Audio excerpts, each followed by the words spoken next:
Hello friends, welcome to you my channel K R classes में आप सबों का स्वागत है। आज संस्कृत से एक और लेसन लेके मैं उपस्थित हूँ, उपसर्गों का प्रयोग। तो चलिए इस लेसन में हम देखेंगे कि उपसर्ग जो है वह 22 उपसर्ग होते हैं और उसका प्रयोग किस तरह से होता है तो उसको देखेंगे।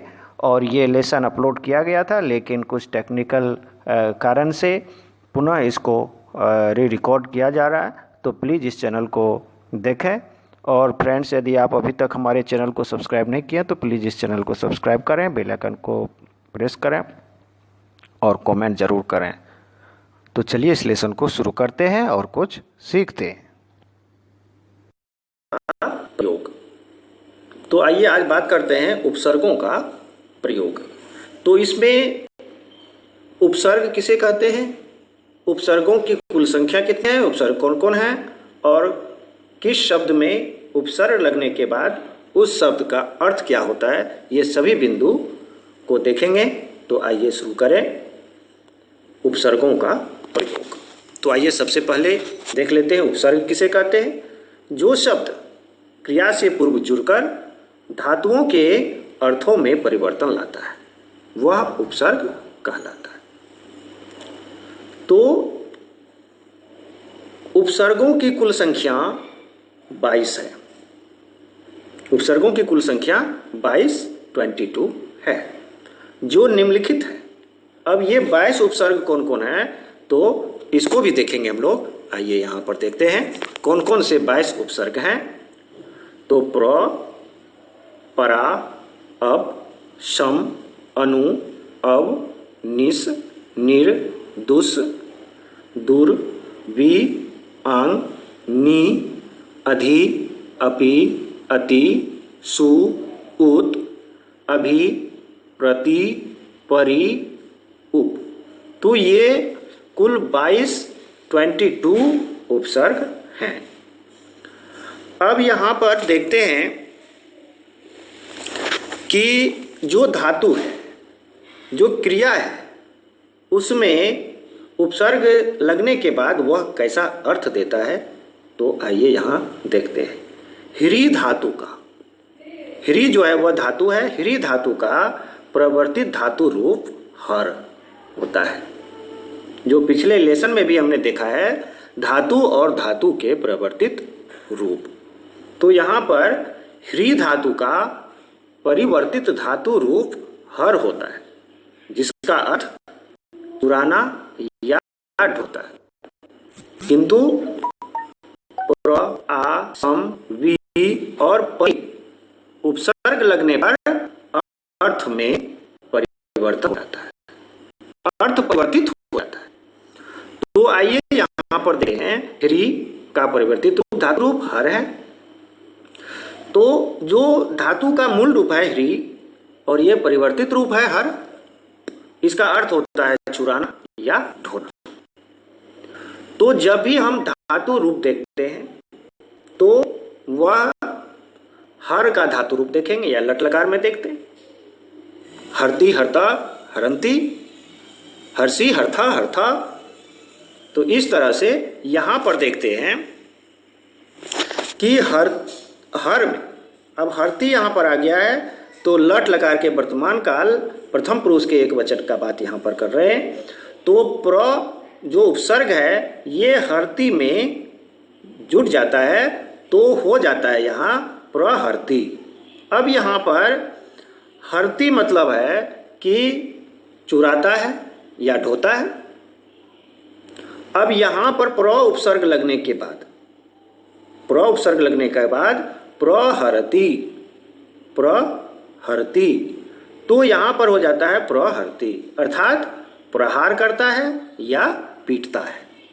अर्थ देखिए किस तरह से बदलता है, अर्थात उपसर्ग लगने के बाद अर्थ में किस तरह का परिवर्तन होता है। आ जोर हरती, अर्थात हरती में आ उपसर्ग लग गया है तो आहरती, अर्थात इसका अर्थ अब हो जाता है आहार करता है या खाता है। सम हरती, यहां पर सम जो है ये उपसर्ग लगा है, हरती। संहरती संहरति अर्थात संहार करता है या नाश करता है। वी उपसर्ग लग गया इस हरति में, तो विहरति अर्थात विहार करता है, घूमता फिरता है। अर्थ किस तरह से बदलता है उपसर्ग लगने पर। परिहरति, परिहरति अर्थात परिहार करता है या छोड़ता है। इस तरह से देखते हैं। संस्कृत अनुवाद के लिए उपसर्गों का प्रयोग जानना आवश्यक है। जब भी हम संस्कृत अनुवाद करते हैं तो उपसर्गों का प्रयोग जानना बहुत ही जरूरी है, क्योंकि बगैर बिना उपसर्ग के केवल धातु से अनुवाद करना संभव नहीं है। अर्थात यदि केवल धातु से अनुवाद करना संभव नहीं है जब तक कि उपसर्ग को नहीं समझे या उपसर्ग को नहीं जाने या उपसर्ग का प्रयोग जब तक नहीं करेंगे। तो आइए किस तरह से ये उपसर्ग का प्रयोग यहाँ पर करते हैं। और गच्छति, कुछ क्रियाओं का उपसर्ग के साथ योग, अर्थात क्रिया के साथ उपसर्ग का योग। योग मीन्स होता है जोड़ना। तो आइए यहां पर बात करते हैं आगच्छति। आगच्छति, तो यहां पर आ उपसर्ग लगा हुआ है, अर्थात गच्छति मीन्स होता है जाता है। अब आ उपसर्ग लग गया इसमें, तो देखिए इसका अर्थ किस तरह से बदलता है। आ उपसर्ग के साथ आगच्छति अर्थात आता है। निर्गच्छति, अब यहां पर निर जो उपसर्ग लगा हुआ है तो यहां पर इसका मीनिंग हो जाता है निकलता है। अब गच्छति अर्थात यहां अब ये उपसर्ग लगा हुआ है तो इसका मीनिंग देखिए अब किस तरह से बदलता है। तो ये हो जाता है अब गच्छति जानता है। अधिगच्छति, अधि यहां पर उपसर्ग लगा हुआ है गच्छति में, तो इसका अर्थ अब हो जाता है पाता है। अनुगच्छति, यहां पर अनु उपसर्ग लगा हुआ है गच्छति में, तो इसका अर्थ हो जाता है पीछे पीछे जाता है। उपगच्छति, यहां पर उप उपसर्ग लगा हुआ है गच्छति में, तो गच्छति का मीन्स होता है जाता है। उपगच्छति अर्थात पास जाता है। अपगच्छति, अप यहां पर उपसर्ग लगा हुआ है, अपगच्छति मीन्स दूर जाता है। तो इस तरह से इस लेसन में उपसर्गों का प्रयोग समझें और उपसर्ग किसे कहते हैं, उपसर्ग की कुल संख्या कितनी है और इसका धातु के साथ या क्रिया के साथ योग होने पर वह कैसा अर्थ प्रदान करता है। तो बहुत बहुत धन्यवाद, इसको देखें समझें।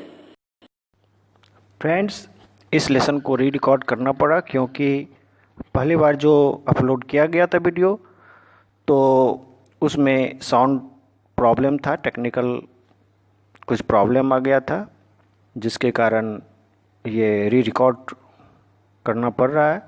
तो प्लीज़ इस चैनल को देखिए, शेयर करें, कमेंट करें और अभी तक आप यदि चैनल को सब्सक्राइब नहीं किया तो प्लीज़ इस चैनल को सब्सक्राइब करें। बहुत बहुत धन्यवाद।